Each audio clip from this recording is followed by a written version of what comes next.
De l'Écha par exemple. On ne dit pas de l'Écha dans le dialectal tunisien contemporain. On dit balade, promenade. Quand on a travaillé pour Dream City, c'était pour montrer aux gens qu'est-ce que la Médina. Je me rappelle de mes premières visites, c'est que avec, euh, j'ai fait ces visites avec les membres de famille qui venaient de Djerba, qui venaient de partout.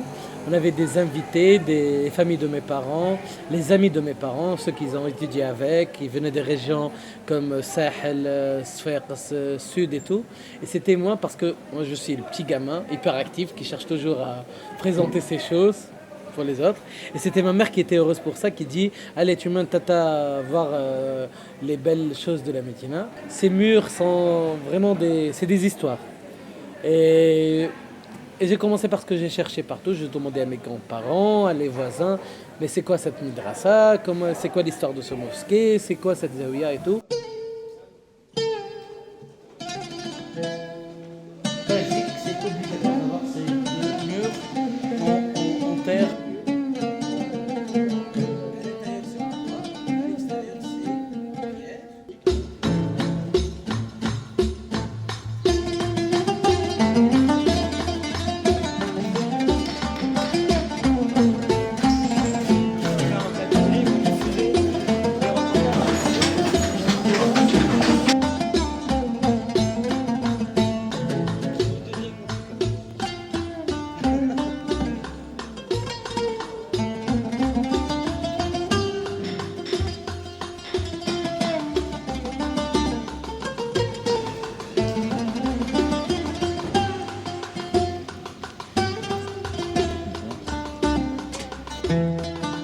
Plein de gens qui visitent la Médina, mais sans pour autant s'approfondir. C'est-à-dire qu'ils passent dans les rues touristiques sans pour autant voir l'âme de la ville. Et donc l'idée c'était de faire partager la Médina telle qu'on la connaît.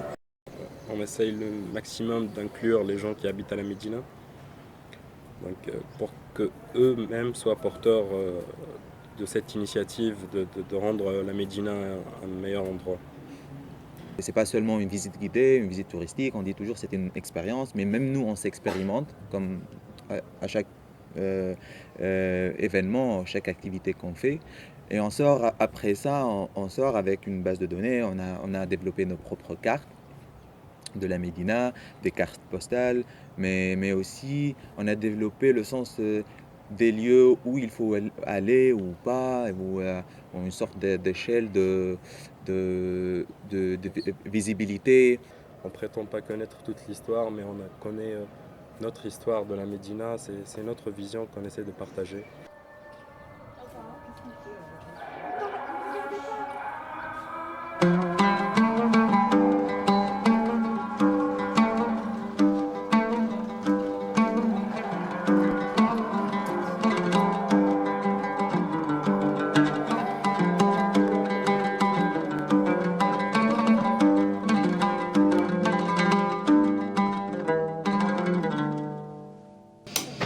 C'est pas des t-shirts portés, c'est très bien pour la santé des différents.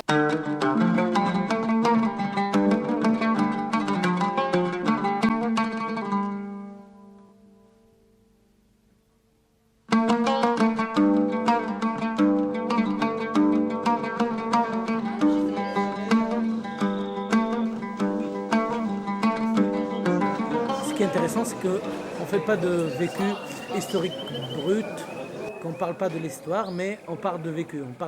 Là, généralement, les informations que vous avez eues, ce n'est pas des informations académiques, c'est des informations qu'on a eues de bouche à l'oreille de nos ancêtres, de nos parents, de nos voisins, des gardiens de quartier, des épiciers, des commerçants. Et avec ces deux léchats, on va visiter à l'intérieur, parce que ces ruelles-là ne sont jamais visitées vraiment que par les connaisseurs, ceux qui habitent ici, ceux qui travaillent ici. Mais les autres, ils ont peur. C'est comme Ilyas, il a peur de se perdre, qu'il ne passe pas par là. Mais pour la Médina, il n'y a pas de règle, mais il faut se perdre pour se retrouver. C'est comme la vie.